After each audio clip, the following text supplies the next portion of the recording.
Hey everyone, and welcome to today's Explainer. I am absolutely thrilled you're here. If you love discovering how history, architecture, and just the sheer passage of time can completely flip the script on a physical place, well, you're in for a real treat today. We're unpacking the story of one very specific, very beautiful arch. We're going to break down its incredible visual evolution and the frankly fascinating contradictions built right into its foundation. We'll be taking a closer look at a brilliant focal point featured on Bing for July 21st, 2026, the breathtaking Santa Catalina Arch in Antigua, Guatemala. Some structures weren't meant to stand out, but time had other ideas.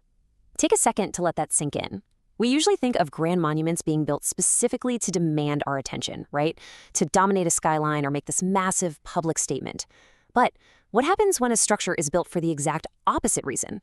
What happens when a building's entire purpose is to be completely ignored, only for history to step in and decide, nope, you're going to be the center of attention?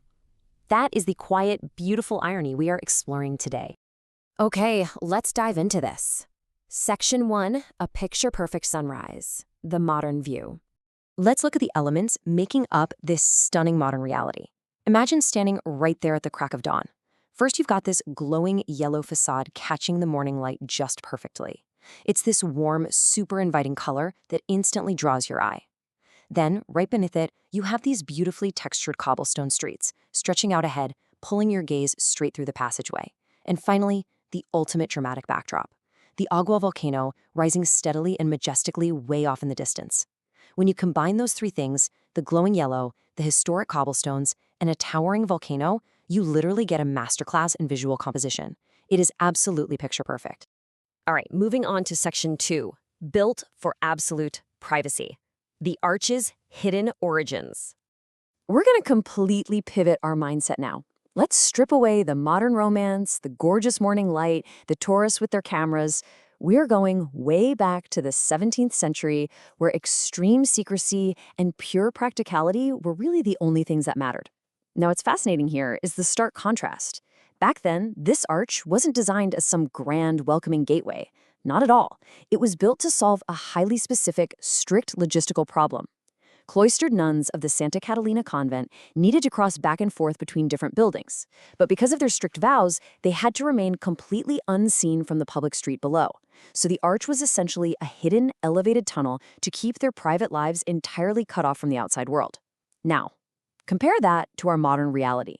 That exact same hidden tunnel is now one of Central America's most photographed landmarks. The very structure engineered to hide people from the public gaze is now the one thing the public literally cannot stop looking at. Privacy, not postcards, created one of Central America's most photographed landmarks. It is incredibly profound when you really stop and think about it. The architects of the 17th century definitely weren't trying to create a postcard. They were literally just trying to get the nuns of Santa Catalina across the street in secret. It just goes to show you that while civilizations rise and fall and technology changes, well, irony holds up remarkably well over time. Let's move to and see how this builds. Section 3, a city of contradictions, the resilient Antigua. To truly understand the arch, we kind of have to zoom out and look at the environment surrounding it, because the story of the Santa Catalina Arch is actually a microcosm of the entire city.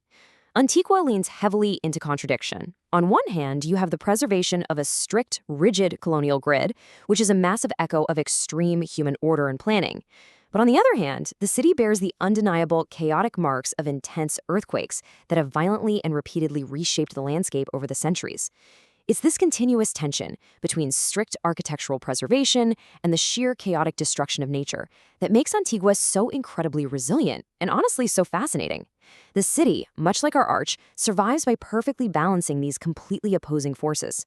Let's walk through the timeline to really cement this historical journey in our minds. We start way back in the 17th century. The arch is constructed purely as a utilitarian bridge for those cloistered nuns to remain totally unseen. Fast forward through several centuries of natural disasters and urban evolution, and we hit 1979. This is a massive turning point. Antigua's unique preservation and its chaotic history are officially recognized on a global scale, and the city is declared a UNESCO World Heritage Site. And that brings us right up to the present moment on our timeline, July 21, 2026. The arch is featured today on Bing, recognized not for the hidden lives of the nuns, but as a stunning, globally celebrated landmark. That is one incredible historical arc captured in just 3 dates. Which brings us to Section 4, Framing the future.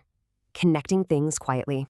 As we wrap up our analysis of the source material today, we really have to look at how this ancient structure functions right now in the present day and what that means for its future. And this brilliantly illustrates the ultimate transformation of the Santa Catalina Arch. A structure that was fundamentally built to conceal people now perfectly frames the entire city for anyone standing on the street. It acts like an architectural lens, and through that lens, the Agua Volcano holds steady right behind it, an ever-present reminder of the massive natural forces surrounding that rigid colonial grid. Intentionally or not, the arch keeps doing what it has literally always done. It continues to connect things quietly. It used to connect convent buildings, but today it connects the past and the present, the city and the volcano, the viewer and the landscape. So the crucial point is really captured in this final question I want to leave you with. What purely practical structures from our time might become the unintended masterpieces of the future? When we build highway overpasses, data centers, or subway tunnels today, we are hyper-focused on absolute practicality, just like the builders of that 17th century arch. But time has a funny way of stripping away original intent and leaving behind something completely different. It makes you look at the world around you a little bit differently, doesn't it? Thank you so much for joining me on this explainer, and hey, keep your eyes open for the quiet connections happening all around you.